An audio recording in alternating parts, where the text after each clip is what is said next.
Are we doing? And welcome back to the Fighters Forecast. We have Robert Whittiker taking on Renier Derrider in Saudi Arabia, guys. This is an absolutely crazy card, guys. There's fantastic fights, great matchups, great fighters, great names, guys. One of the best fight night cards I've ever watched. Well, will watch. Let's get breaking into it. We're gonna have some great bets for you guys, some great spots in this card where you should and should not bet. And I'm excited for this card. It's during the day, guys, so I'm very pumped. Let's get into it, guys. First fight on the card, we have Martin Budai against Marcus Buchecha. Guys, Martin Budai, if you've watched Martin Budai before, he fights very, very conservative. Martin Budai will just throw out his little jab. He will never overcommit to any shot to put himself off balance or leave himself susceptible to a shot. He has to fight the same against Marcus Buchecha. Marcus Buchecha is a jiu-jitsu nerd. Very, very good on the ground. Very good subs from off his back, which he won't be on his back, but from off his back, he has great subs. He has great body triangles as well if he gets you there, and he will find a sub if that is the case. What is this weird video popping up? Anyways, yeah, Marcus Buchecha is a sub guy. Martin Budai is kind of he'll stand there. He's very slow. His output is not crazy, guys. In my opinion, I know Martin Budai is not going to overextend or like try and land 3-punch combos, but he's not going to throw enough in my opinion for this matchup because he's going to be scared of the takedowns and the submissions coming his way. Give me Marcus Buchecha in this matchup, guys, and that is the first fight. Next fight on the card, we have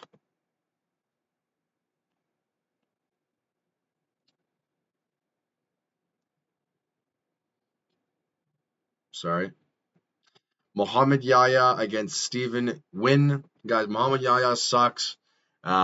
He's looked terrible in every fight he's fought in the UFC. I know Stephen Wynn didn't win against Jardo Aarons, but Stephen Wynn's a better fighter. He has a nice calf kick you got to look out for, and Muhammad Yahya is very susceptible to these calf kicks, guys. Stephen Wynn is going to be the pick. I'm pretty confident in that guy to get it done. Muhammad Yahya just sucks. He's just on this card because it's literally right by from where he's from. Stephen Wynn will win this fight. Pun intended. Next fight, we have Ibo Aslan against Billy Ekenekla. Let's try that again. Ibo Aslan versus Billy Elikana. Guys, Ibo Aslan, you know how I feel about him now. He was the sole and only fighter so far in the year of 2025 to let me down when he had the lock symbol next to him. I've picked about 15 different fighters, guys, and put a lock on them. No matter what their odds were, we had some dogs like Robert Whittiker against Ikram Alaskarov, like John Silva against Charles Jourdain. We also had some massive favorites, some pick'em odds. This was a pick'em fight. We had Ibo Aslan against Ion Kutalaba, guys. Ibo Aslan, he was minus 120 in that fight. He looked atrocious. He gassed after the first 2 minutes. He couldn't defend a takedown for his life. Ion Kutalaba just fucked him in his ass, guys. Ibo Aslan, you will not be getting betted on the rest of the year for me until I see some improvement in the grappling, guys.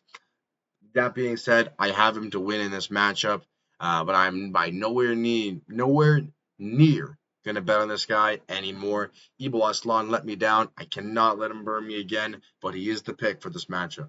We have next is Amanda Ribas against Tabata Ricci, the two sexy Brazilians, guys.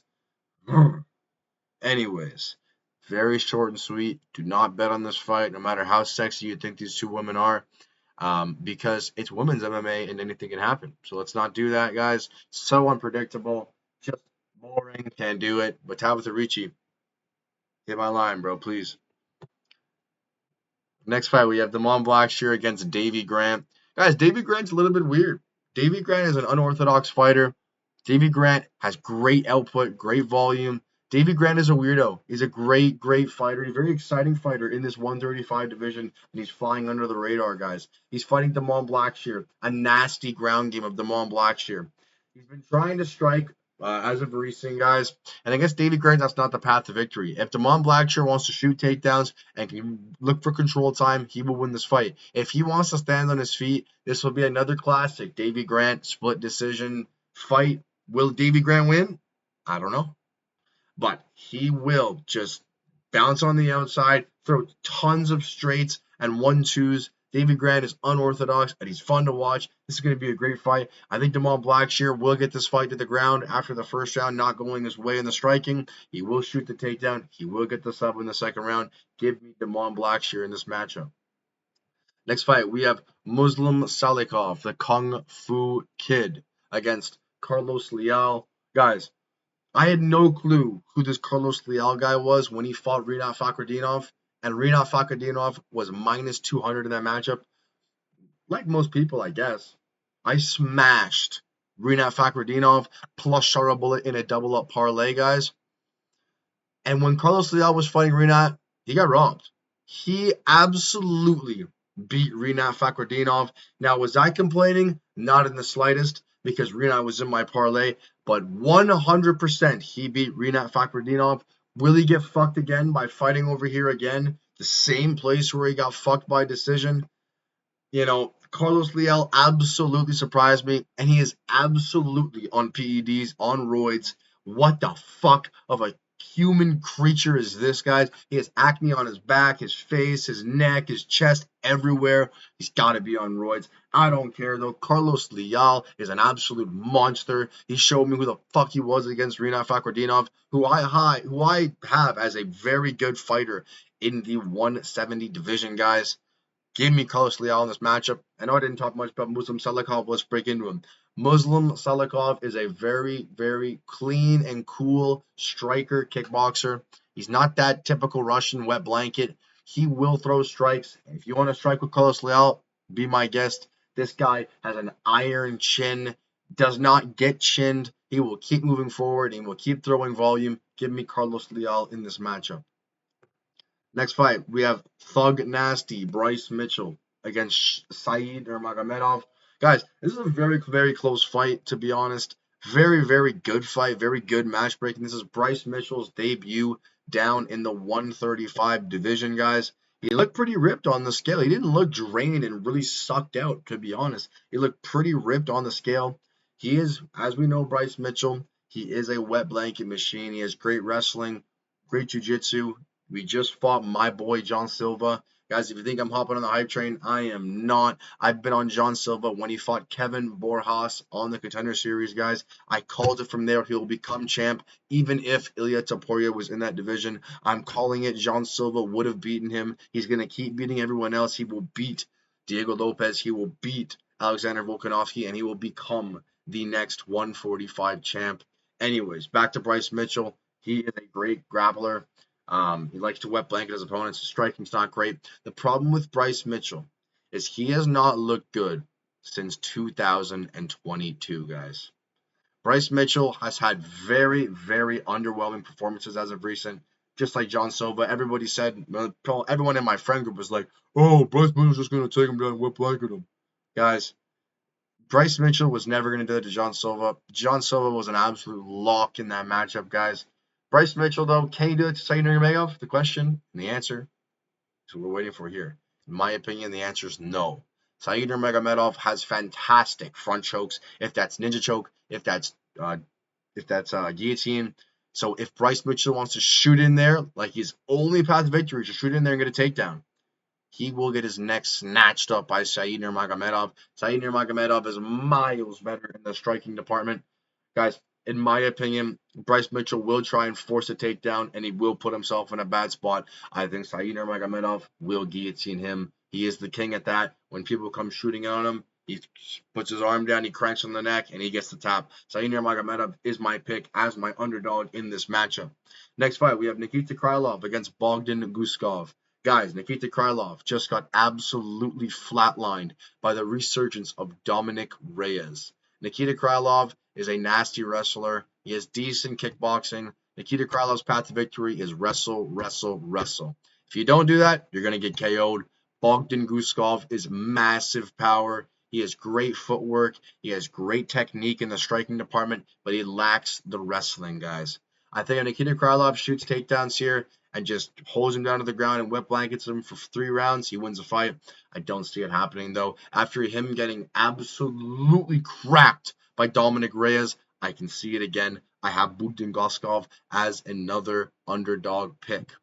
Next fight, we have Asu Almabayev against Jose Ochoa. This is a fantastic matchup, guys. Two very, very fun prospects in the flyweight division. We have Asu Almabayev, guys, who is supposed to fight Ramon Tamarov. That was going to be a great fight as well. But now he's fighting this short notice Jose Ochoa. Guys, Jose Ochoa just absolutely flatlined Cody Durden. I know it's Cody Durden and he sucks, but do not sleep on this young prospect from Peru. This guy is a monster on the feet. He has great, great technique, great angles, great space awareness. Jose Ochoa is a fantastic boxer. But when you're fighting Asul Mabayev, guys, he has decent boxing, but he shines in the wrestling, in the control, in the clinch. This is where the fight's going to be taking place. Asu Amabayev would dictate where this fight takes place, and he will get Jose Ochoa to the ground. He could sub him, he could TKO him, and he could wet blanket him. I think he has all realms to win this fight. I think Asu Amabayev is a great, great pick, and you're getting him at great odds at minus 120, guys. I think it's a great pick in this fight card. We have Shara Bullet Magomedov against the Canadian brother, Marc-Andre Barriault.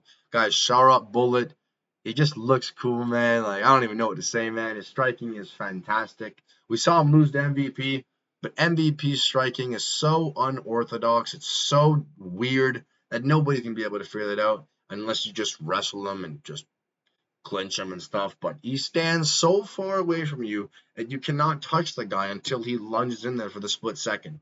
Sharabola Magomedov is not fighting MVP. He is fighting Marc-Andre Barriault. If Marc-Andre Barriault wants to stand in front of Sharabola, he will get his lights put out. You know, oh my God, Matt, you should kill over Bruno Lopez. Or no, I'm sorry, Bruno Silva. Guys, Bruno Silva is one of the worst fighters I've ever watched or laid my eyes on. Ever since he got fucked by Alex Pereira, he was never the same. I bet against Bruno Lopez in every single one of those fights afterwards. He just was not the same fighter anymore. Marc-Andre Barriault has not won a great fight in about 3 years, and it's not going to start here. Charlotte Bullet will put the pressure on him. Mark will try a desperate takedown. He won't get it, and he'll be screwed and stranded. Give me Charlotte Bullet in this matchup. Next fight, we have Peter Yan against Marcus McGee. Guys, Peter Yan, one of the most complete fighters in the UFC. But your boy did have Merab Dvalishvili against them about a couple of years ago. Just to put that out there. Anyways, Peter Yan, a very, very complete fighter. He has great takedowns. He has great, great creative inside trips. He has nice leg kicks and great boxing combinations. And he is fighting the up-and-coming, so you could say, Marcus McGee.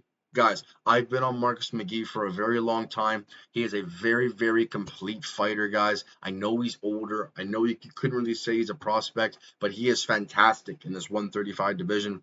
Do not be surprised if this fight is closer than you think. I have Peter Yan in this matchup, but please do not sleep on Marcus McGee. This guy is extremely complete, and he's only susceptible to leg kicks and maybe clinch game wrestling. If Peter Yan wants to stay on the outside and just kick his legs in and then eventually clinch and throw his little inside boxing combination, it'll be money all night long. But if he wants to stand at kicking range and if he wants to get in a lengthy boxing fight, this will be a problem for him. Give me Peter Yan in this matchup because he is a very, very smart fighter and he has great fight IQ. Next fight, we have Robert Bobby Knuckles Whittiker against Rainier de Ridder. Guys, this is a fantastic matchup.